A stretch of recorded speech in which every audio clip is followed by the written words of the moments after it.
Loi 46. Ne soyez pas trop parfait. Principe. Paraître mieux que tout le monde est toujours périlleux, mais le pire est de sembler n'avoir ni défaut ni faiblesse. La jalousie fabrique des ennemis silencieux. Il est avisé d'exhiber quelques défauts de temps en temps, d'avouer de petits vices sans conséquence, afin de désamorcer l'envie et de paraître plus humain, plus accessible. Seuls les morts et les dieux sont impunément parfaits. Violation de la loi. Joe Horton rencontra Kenneth Halliwell à l'Académie royale d'art dramatique de Londres en 1953. Ils y étaient tous les deux étudiants. Ils devinrent rapidement amants, puis vécurent ensemble. Halliwell, âgé de 25 ans à l'époque et de 7 ans l'aîné d'Horton, était des deux le plus sûr de soi. Cependant, ni l'un ni l'autre n'avaient de talent d'acteur. Aussi, une fois leur diplôme en poche et installés dans un sordide appartement londonien, ils décidèrent d'abandonner la comédie pour l'écriture. L'héritage d'Halliwell les mettait à l'abri du besoin pour quelques années. Au début, c'était lui qui inventait la trame de leurs romans et nouvelles. Horton, qui tapait les manuscrits sous sa dictée, ajoutait çà et là ses propres idées. Leurs premiers essais attirèrent l'attention de quelques agents littéraires, sans plus. L'avenir radieux qui semblait s'ouvrir devant eux n'avait pas tenu ses promesses. L'argent de l'héritage finit par s'épuiser et le couple dut chercher du travail. Leur collaboration était moins enthousiaste et moins fréquente. Les perspectives étaient sombres. En 1957, Horton commença à écrire seul, mais ce n'est que 5 ans plus tard, lorsque les amants furent emprisonnés 6 mois pour la dégradation de dizaines de livres de bibliothèque, qu'il commença à trouver sa voie. Ce n'était peut-être pas un hasard. C'était la première fois qu'Halliwell et lui étaient séparés en 9 ans. Il sortit de prison déterminé à exprimer son mépris de la société anglaise sous la forme de farces théâtrales. Halliwell et lui s'installèrent de nouveau ensemble, mais les rôles étaient maintenant inversés. Horton écrivait, Halliwell ajoutait ses commentaires et ses idées. En 1964, Joe Horton termina sa première pièce, Entertaining Mr. Sloane, le locataire. Elle fut jouée dans le West End londonien, le quartier des arts et de la culture, où elle fit un tabac. Les critiques furent dithyrambiques. Un génie était né. Dès lors, les succès se succédèrent à un rythme étourdissant. En 1966, Horton remporta un triomphe avec Loot, le butin. Sa popularité s'envola. Bientôt, les commandes affluèrent, notamment des Beatles qui payèrent une coquette somme à Horton pour un scénario de film. Tout lui souriait, sauf sa relation avec Kenneth Halliwell. Le couple vivait encore ensemble, mais alors que le succès d'Horton allait croissant, Halliwell s'enfonçait dans la dépression. Tandis que son amant devenait célèbre, il subissait l'humiliation d'être traité comme une sorte de nègre juste bon à taper les pièces. Sa part dans ce qui avait été jadis une collaboration faisait peau de chagrin. Dans les années 1950, il avait entretenu Horton grâce à son héritage. Maintenant, c'était Horton qui l'entretenait. Dans les réceptions, avec leurs amis, on faisait cercle autour d'Horton, charmant, toujours enjoué et plein d'entrain. Halliwell, chauve et maladroit, était d'une réserve maladive qui faisait fuir les autres. Les problèmes du couple ne firent qu'empirer. Les sautes d'humeur d'Halliwell leur rendaient la vie commune impossible.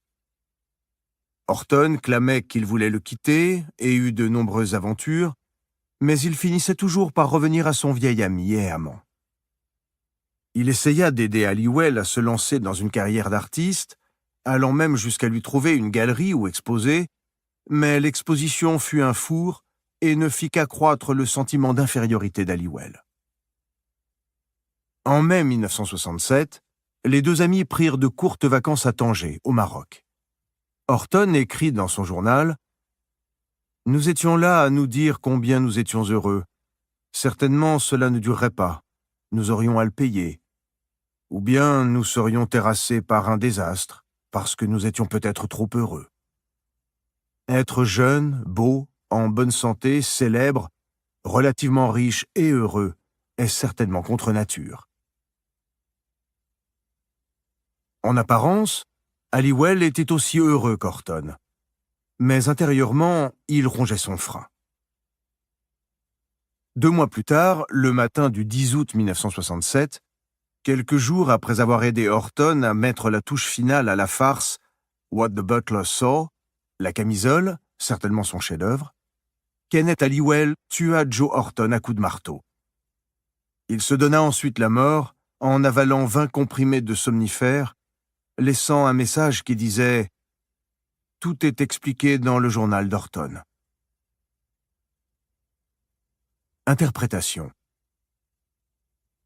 Kenneth Halliwell tenta de taxer sa dépression de maladie mentale, mais ce que lui révélait le journal de Joe Horton était la vérité. C'était la jalousie, pure et simple, qui était au cœur de son mal. Ces carnets, qu'Halliwell lisait en cachette, relataient l'évolution du couple et leur lutte pour être reconnus. Après les premiers succès d'Horton, ces notes commençaient à raconter les ruminations d'Halliwell, ses commentaires désagréables en public, son sentiment croissant d'infériorité. Horton narrait tout cela avec un recul qui frôlait le mépris. Le journal révélait clairement l'amertume d'Halliwell face au succès d'Horton. La seule chose qui aurait pu le satisfaire aurait été un échec d'Horton, une pièce ratée par exemple. Ainsi, ils auraient pu se consoler mutuellement comme ils le faisaient jadis. Mais ce fut le contraire qui arriva. La popularité d'Horton ne fit que croître. Alors Halliwell commit le seul geste qui allait rétablir l'égalité entre eux. Il les fit égaux dans la mort. Avec le meurtre d'Horton, il devint presque aussi célèbre que son ami, à titre posthume. Joe Horton n'avait compris qu'en partie la descente aux enfers de son amant. Sa tentative pour aider Halliwell à se lancer dans le milieu artistique avait été prise pour ce qu'elle était, de la charité due au remords. Horton n'avait que 2 solutions. Soit il sabotait son propre succès pour calmer la jalousie d'Halliwell, soit, ayant compris la nature du problème, il fuyait Halliwell comme le monstre d'envie qu'il était bel et bien.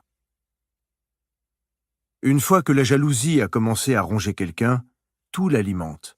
Et jour après jour, cette plaie interne s'envenime, jusqu'au moment où le jaloux finit par mordre. Au jeu de la vie, seule une minorité accède au succès. Cette minorité suscite inévitablement la jalousie des autres. Et lorsque cela vous arrive, les plus à craindre appartiennent à votre entourage immédiat, les amis et les connaissances que vous avez laissés derrière vous. Un sentiment d'infériorité les taraude. Rien que de penser à votre réussite leur donne l'impression de stagner. L'envie, que le philosophe Kierkegaard appelle la revendication malheureuse du moi, s'installe. Vous ne la verrez peut-être pas tout de suite, mais un jour ou l'autre vous en sentirez les effets. À moins que vous n'appreniez à user de stratégies de détournement, de petits sacrifices à faire sur l'autel du succès. Ternissez à l'occasion l'éclat de votre succès, révélant délibérément un défaut, une faiblesse, une inquiétude, ou bien attribuez votre réussite à la chance. Ou alors, tout simplement, trouvez-vous de nouveaux amis. Ne sous-estimez jamais la force de la jalousie. Respect de la loi. La classe marchande et les corporations à qui la Florence médiévale devait sa prospérité avaient mis en place un gouvernement républicain qui les protégeait de l'oppression de la noblesse. Des élections avaient lieu plusieurs fois par an, de façon à ce que personne ne puisse occuper longtemps le pouvoir. Cela signifiait que les factions politiques se déchiraient sans cesse, mais du moins ce système oligarchique excluait-il tyrans et dictateurs.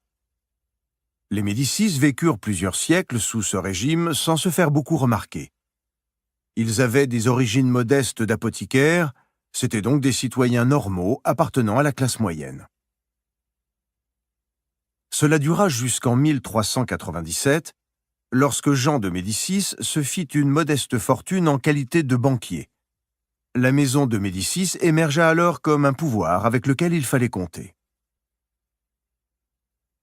À la mort de Jean, l'un de ses fils, Cosmé, dit l'Ancien, reprit la banque familiale et se révéla vite au moins aussi doué que son père.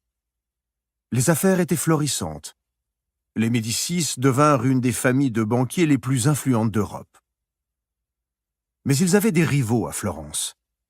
Malgré le système républicain de la cité, une autre famille, les Albizzi, avait, au fil des ans, acquis le monopole du gouvernement en formant des alliances qui lui faisaient systématiquement obtenir les postes clés. Cosmé ne chercha pas à lutter. En fait, il appuya discrètement les Albizzi. Alors qu'ils commençaient à afficher leur pouvoir, Cosmé s'attacha à rester discret. Toutefois, la richesse des Médicis ne pouvait être ignorée. Et en 1433, se sentant menacés, les Albizzi se servirent de leurs alliés au gouvernement pour arrêter Cosmé. Il fut accusé de conspirer pour renverser la République. Certains des Albizzi voulaient sa mort, d'autres craignaient qu'elle ne cause une guerre civile. Ils finirent par l'exiler de Florence. Cosmé ne chercha pas à faire appel. Il partit tranquillement et alla s'installer à Venise. Il savait que parfois il est sage de s'incliner et de ne pas faire d'esclandre. L'année suivante, les Albizzi attisèrent les craintes de voir s'établir une dictature. De Venise, Cosmé continuait à exercer de l'influence sur les affaires florentines grâce à son immense fortune. Une guerre civile éclata dans la cité et en septembre 1434, les Albizzi furent renversés et exilés à leur tour. Cosmé revint immédiatement à Florence et retrouva tout son pouvoir. Mais il se trouvait en situation délicate. S'il se montrait trop ambitieux, comme les Albizzi, il éveillerait des oppositions et des jalousies qui mettraient ses affaires en péril. Inversement, s'il restait trop en marge, il laisserait place à une autre famille qui, comme les Albizzi, chercherait à punir les Médicis de leur réussite. Cosmé résolut le problème de deux manières. Il se servit secrètement de son argent pour s'acheter l'appui de citoyens importants, et il plaça ses propres alliés, tous soigneusement choisis dans la classe moyenne pour masquer leur alliance, aux postes clés du gouvernement. Ceux qui se plaignaient de son influence politique croissante étaient assommés d'impôts, ou leurs biens rachetés par des banquiers alliés de Cosmé. La République n'était plus qu'une façade. Cosmé avait le pouvoir. Tandis qu'il œuvrait dans l'ombre à devenir le maître de Florence, il veillait à donner de lui-même une image publique toute différente. Il ne sortait en ville que modestement vêtu et suivi par un unique serviteur. Il s'inclinait avec déférence devant les magistrats et les citoyens plus âgés que lui. Il préférait la mule au cheval. Il ne parlait jamais de commerce extérieur, même s'il contrôlait la diplomatie florentine depuis plus de 30 ans. Il faisait des dons à des institutions charitables et gardait des liens avec la classe marchande de Florence. Il finança la construction de plusieurs bâtiments publics qui firent la fierté des Florentins. Lorsqu'il fit construire un palais à Fiesole pour lui et sa famille, il refusa les plans grandioses que lui soumit Brunelleschi et opta pour un bâtiment discret dessiné par Michelozzo, un artiste florentin d'origine modeste. Ce palais est le symbole même de la stratégie de Cosmé. À l'extérieur, une grande simplicité, et à l'intérieur, élégance et splendeur. Cosmé mourut en 1464, après 30 ans de règne. Les citoyens de Florence voulurent lui construire un grand mausolée et honorer sa mémoire par des cérémonies solennelles, mais il avait demandé sur son lit de mort à être enterré sans pompe ni démonstration. Une soixantaine d'années plus tard, Machiavel fit l'éloge de Cosmé comme le plus sage de tous les princes, parce qu'il savait que les choses extraordinaires, lorsqu'elles sont visibles à toute heure, rendent les hommes plus envieux que celles que l'on accomplit en secret et avec décence. Interprétation. Un proche ami de Cosme, le libraire Vespasien de Bisticci, écrit de lui. Lorsqu'il avait un projet en tête, il faisait en sorte, afin d'échapper autant que possible à la jalousie, que l'initiative paraisse en venir des autres et non de lui. L'une des expressions favorites de Cosme était « La jalousie est une mauvaise herbe qu'il ne faut pas arroser ». Ayant compris le pouvoir de l'envie dans un contexte démocratique, Cosme fuyait les apparences de la grandeur. Cela ne veut pas dire qu'il faut étouffer toute grandeur, ni que seuls les médiocres doivent survivre. Cela signifie qu'il faut jouer sur les apparences. La jalousie insidieuse des masses peut être déjouée assez facilement. Il suffit d'apparaître comme l'un des leurs par les valeurs et le style. Faites alliance avec ceux qui sont en dessous de vous et élevez-les à des positions de pouvoir pour vous assurer leur soutien en cas de besoin. Ne faites jamais étalage de vos richesses et cachez que vous achetez votre influence. Veillez à vous montrer déférent envers tous, comme s'ils étaient plus puissants que vous. Cosme de Médicis a joué ce jeu à la perfection. C'était un maître comédien. Personne ne pouvait juger de l'étendue de son pouvoir. Ses apparences modestes voilaient la réalité. N'ayez pas la bêtise de croire que vous suscitez l'admiration en affichant des qualités qui vous placent au-dessus des autres. En leur faisant sentir l'infériorité de leur position, vous n'éveillerez qu'une revendication malheureuse du moi, ou jalousie, qui les rongera jusqu'à ce qu'ils finissent par vous attaquer au moment où vous vous y attendez le moins. L'idiot défie les dieux de l'envie en se vantant de ses victoires. Le maître du pouvoir sait que l'apparence de la supériorité n'est rien comparé à sa réalité. De toutes les maladies de l'âme, c'est l'envie que l'on veut cacher avec plus de soin. Plutarque, 46-125, œuvre morale. Traduit par Dominique Ricard. Les clés du pouvoir. L'être humain supporte mal le sentiment d'infériorité. Un don, un talent ou un pouvoir qui nous sont supérieurs souvent nous perturbent. C'est parce que nous sommes pour la plupart affligés d'une encombrante vanité. Lorsque nous rencontrons des personnes qui nous surpassent, elles nous prouvent que nous sommes en fait médiocres, ou du moins pas aussi brillants que nous le croyons. Cette perturbation de l'image que nous avons de nous-mêmes ne peut durer sans éveiller de vilains sentiments. C'est l'envie qui se manifeste d'abord. Ah, si seulement nous possédions les qualités ou les talents de cette personne, nous serions heureux. Mais l'envie n'apporte pas de réconfort, pas plus qu'elle ne réduit la disparité. On ne peut pas non plus l'admettre, car il est mal vu d'être jaloux.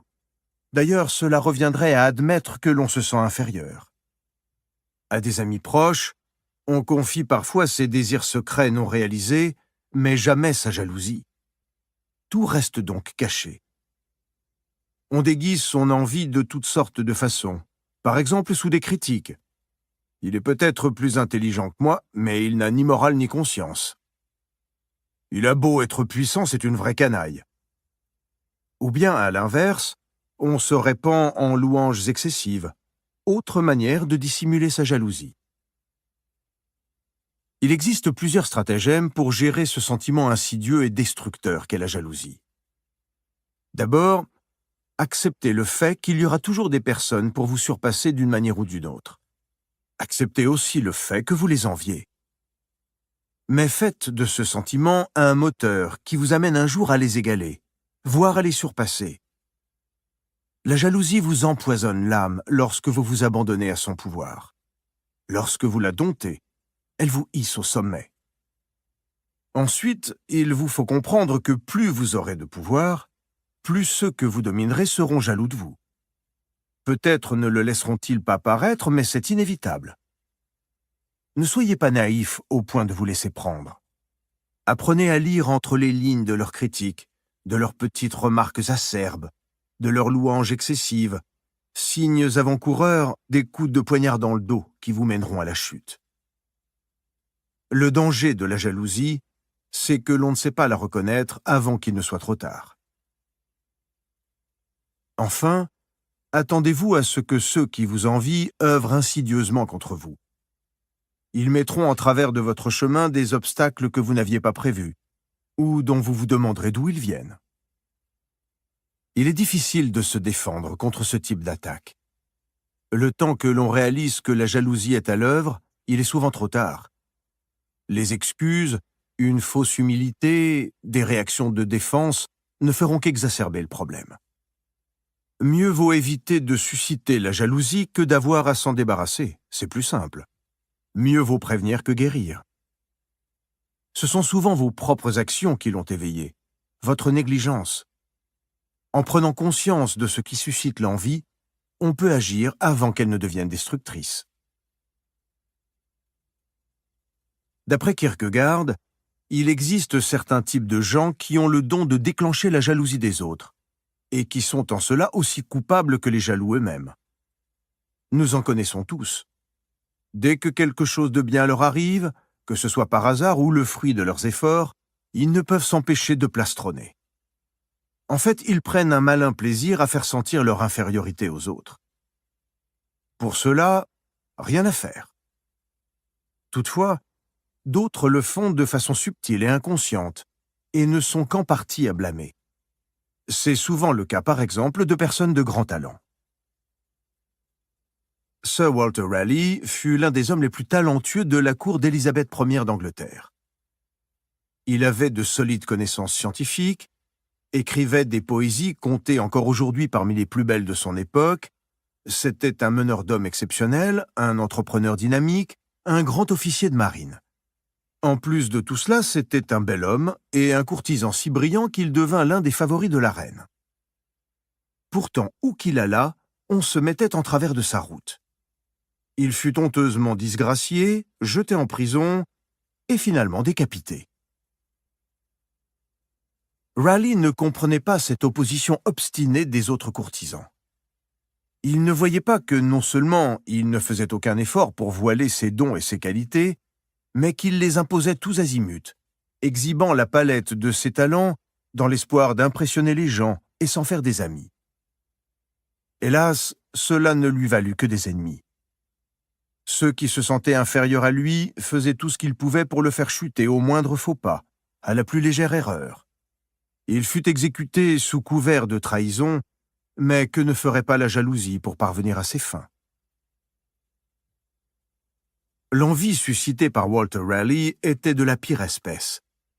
Elle était inspirée par son talent et sa grâce naturelle, qu'il ne pouvait s'empêcher de montrer à leur meilleur jour lorsqu'il les dévoilait. L'argent se gagne, le pouvoir s'obtient. Mais l'esprit, la beauté et le charme sont des qualités que nul ne peut acquérir. Les personnes naturellement parfaites doivent s'appliquer à afficher un défaut ou deux pour déjouer la jalousie avant qu'elle ne s'enracine. C'est une erreur banale et naïve que de croire charmer les gens avec ses talents naturels, car ils ne suscitent en réalité que haine. Un grand danger, dans le domaine du pouvoir, est la chance. Une promotion inespérée, une victoire ou un succès qui semble venir de nulle part. Avec cela, vous êtes certain d'éveiller la jalousie parmi ceux qui furent vos pairs. Lorsque l'archevêque de Retz fut promu au rang de cardinal en 1651, il savait pertinemment que beaucoup de ses ex-collègues l'enviaient. Comprenant le risque qu'il courait en s'aliénant ceux qui étaient d'un rang inférieur, il fit tout ce qu'il put pour tempérer son mérite et accentuer l'importance de la chance dans son succès. Pour mettre les gens à l'aise, il se montrait humble et déférent, comme si rien n'avait changé. Or, il avait, bien sûr, beaucoup plus de pouvoir qu'auparavant. Il écrivit dans ses mémoires que cette sage conduite lui avait servi à diminuer l'envie, ce qui est le plus grand de tous les secrets. Suivez l'exemple du cardinal de Retz. Soulignez subtilement à quel point vous avez eu de la chance pour faire paraître votre bonheur plus accessible aux autres et rendre leur jalousie moins âpre. Mais soyez prudent. N'affectez pas une fausse modestie aisément démasquée qui ne ferait que l'attiser. Montrez-vous bon acteur. Votre humilité et votre disponibilité à ceux que vous avez laissés derrière vous doivent paraître sincères. N'importe quel signe de duplicité ne fera que leur rendre votre nouveau statut plus insupportable. Souvenez-vous, malgré votre position élevée, cela ne vous rapportera rien de vous aliéner ceux qui furent vos pères. Le pouvoir demande un soutien large et solide que la jalousie peut saper. Quel que soit le pouvoir politique, il éveille l'envie. L'un des meilleurs moyens de la déjouer avant qu'elle ne s'installe est de cacher son ambition. À la mort d'Ivan le Terrible, Boris Godounov savait qu'il était le seul à pouvoir gouverner la Russie. Mais s'il briguait trop ardemment sa succession, il éveillerait la jalousie et la suspicion des boyards. C'est pourquoi il refusa la couronne, non pas une, mais plusieurs fois. Il se fit prier avant de s'installer sur le trône. George Washington employa la même stratégie avec succès. D'abord, il refusa de rester général en chef de l'armée américaine, puis il hésita à briguer la présidence. Dans les deux cas, sa popularité augmenta comme jamais. Les gens ne peuvent en effet envier à quelqu'un le pouvoir qu'ils lui ont eux-mêmes donné apparemment contre son gré.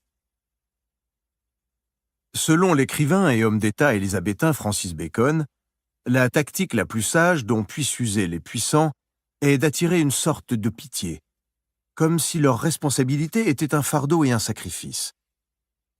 Comment peut-on envier un homme qui a pris un lourd poids sur ses épaules dans l'intérêt public?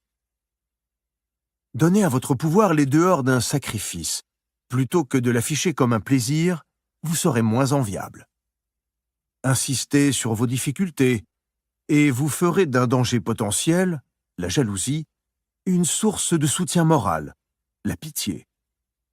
Ou alors laissez entendre que votre bonne fortune profitera à votre entourage. Dans ce dernier cas, vous aurez peut-être à délier les cordons de votre bourse, tel le stratège athénien Kimon, qui, pour éviter que l'on ne démasque l'influence que lui valait sa fortune princière dans la politique athénienne, multipliait les largesses. Il paya certes un lourd tribut pour déjouer l'envie, mais cela le sauva de l'ostracisme et du bannissement de la cité. L'impressionniste anglais Turner avait recours à une autre astuce pour déjouer la jalousie de ses collègues artistes qu'il reconnaissait comme le principal obstacle à son succès. Maître incomparable de la couleur, il inquiétait les peintres dont les mauvaises toiles étaient exposées à côté de ses œuvres. Il comprit que leur malaise tournerait rapidement à la jalousie et risquait de lui fermer des galeries. Turner prenait donc soin, à l'occasion, de frotter ses couleurs à la suie pour les ternir et gagner la bienveillance des autres peintres. Gracian recommande de même aux puissants d'afficher quelques faiblesses, péchés mignons, vices sans conséquence. Donnez à ceux qui vous jalousent un os à ronger pour les distraire de votre pire méfait, la réussite. Souvenez-vous, il n'y a que la réalité qui compte. Vous aurez peut-être à maquiller les apparences, mais c'est pour finalement obtenir ce qui importe vraiment, le pouvoir. Dans certains pays arabes, on évite d'éveiller la jalousie en ne montrant sa richesse qu'à l'intérieur de sa maison. Appliquez cette sagesse à votre propre tempérament. Méfiez-vous des masques que peut prendre l'envie. Des éloges excessifs prouvent à coup sûr que son auteur est jaloux. Soit il ne vous porte au pinacle qu'en attendant votre chute, impossible d'être à la hauteur de telles louanges, soit il affûte son couteau pour vous le planter dans le dos. À l'opposé, ceux qui se montrent excessivement critiques à votre égard ou qui vous humilient publiquement sont probablement tout aussi jaloux. Identifiez ce comportement comme de l'envie masquée et ne rentrez pas dans leur jeu en leur rendant la monnaie de leurs pièces ou prenant leurs critiques trop à cœur. Vous aurez votre revanche si vous vous contentez d'ignorer avec superbe leur misérable existence. Il est inutile d'aider un jaloux et de lui faire des faveurs. Il vous trouvera condescendant. Les tentatives de Joe Horton pour aider Halliwell à exposer ses œuvres ne firent qu'exacerber le sentiment d'infériorité de son amant. Une fois que la jalousie révèle son vrai visage, la seule solution est souvent de fuir les jaloux et de les laisser brûler dans l'enfer qu'ils ont eux-mêmes créé. Enfin, Méfiez-vous de certains contextes plus propices à la jalousie que d'autres. Les effets de l'envie sont plus graves entre collègues et pairs sous le vernis d'une apparente égalité. La jalousie est aussi très destructrice en démocratie où tout signe extérieur de pouvoir est mal vu. Le réalisateur suédois Ingmar Bergman, par exemple, fut harcelé par le fisc parce que son opulence faisait tache dans un royaume où la reine fait elle-même son marché. Il est quasiment impossible d'éviter la jalousie dans des cas comme celui-là, et vous ne pouvez guère que l'admettre gracieusement, sans en faire un affront personnel. Selon le mot de Thoreau, la jalousie est une taxe que toute éminence doit payer. Image : les mauvaises herbes au jardin. Certes, vous ne cultivez pas, mais elles prennent de la vigueur à la faveur de vos arrosages. À votre insu, elles envahissent vos plates-bandes et étouffent vos jolies fleurs. Avant qu'il ne soit trop tard, cessez d'arroser à l'aveuglette. Détruisez les mauvaises herbes de la jalousie en vous abstenant de les abreuver. Autorité. Une petite négligence sert quelquefois de lustre aux bonnes qualités. L'envie a son ostracisme, et cet ostracisme est d'autant plus à la mode qu'il est injuste. Elle accuse ce qui est parfait du défaut d'être sans défaut, et plus la chose est parfaite, plus elle en condamne tout. C'est un argus à découvrir des fautes dans ce qu'il y a de plus excellent, et peut-être en dépit de ne l'être pas. Il en est de la censure comme du foudre, qui d'ordinaire tombe sur les plus hautes montagnes. Il est donc à propos de s'endormir quelquefois comme le bonhomme Homère, et d'affecter certains manquements, soit dans l'esprit ou dans le courage, mais sans blesser jamais la raison, pour apaiser la malveillance et empêcher que l'apostume de la mauvaise humeur ne crève. C'est là jeter sa cape aux yeux de l'envie pour sauver sa réputation à jamais. Balthasar Gracian, 1601-1658, l'homme de cour. Traduit par Amelot de la Houssaye. A contrario, gardez-vous des envieux car ils sont tellement sournois qu'ils vous saperont par toutes sortes de moyens détournés. Mais ne prenez pas trop de gants, cela ne ferait qu'accroître leur jalousie. Ils sentiront votre prudence et y verront un signe supplémentaire de votre supériorité. C'est pourquoi il faut avant tout éviter que la jalousie ne s'installe. Pourtant, une fois qu'elle est là, que vous l'ayez cherchée ou non, mieux vaut souvent adopter l'attitude inverse et faire preuve du mépris le plus souverain envers ceux qui vous jalousent. Au lieu de cacher votre perfection, affichez-la. Que chaque nouveau triomphe soit l'occasion de les mettre au supplice. Votre bonne fortune et votre pouvoir deviendront leur enfer sur terre. Si vous atteignez une position de pouvoir incontestable, leur jalousie n'aura aucun effet sur vous, et vous aurez la plus belle de toutes les revanches. Ils seront prisonniers de leur envie, tandis que vous serez libre de votre pouvoir. C'est ainsi que Michel-Ange triompha du venimeux Bramante, architecte favori de Jules II, qui poussa le pape à refuser le projet de Michel-Ange pour son tombeau. Bramante était jaloux du talent de l'artiste, et fort de ce premier triomphe, il voulut en rajouter un autre, en suggérant au pape de commander à Michel-Ange des fresques pour la chapelle Sixtine. Le chantier durerait des années, empêchant Michel-Ange de consacrer son génie à la sculpture. Bramante trouvait Michel-Ange moins bon peintre que sculpteur. Cela détruirait son image d'artiste parfait. Michel-Ange vit le piège et tenta de refuser la commande, mais il ne pouvait dire non au pape, et accepta sans se plaindre. La jalousie de Bramante devait finalement le propulser vers les plus hauts sommets, car il fit de la chapelle Sixtine son œuvre la plus grandiose, aux grandes dames de son rival. Voilà la revanche la plus délicieuse et la plus durable que vous puissiez prendre sur un jaloux.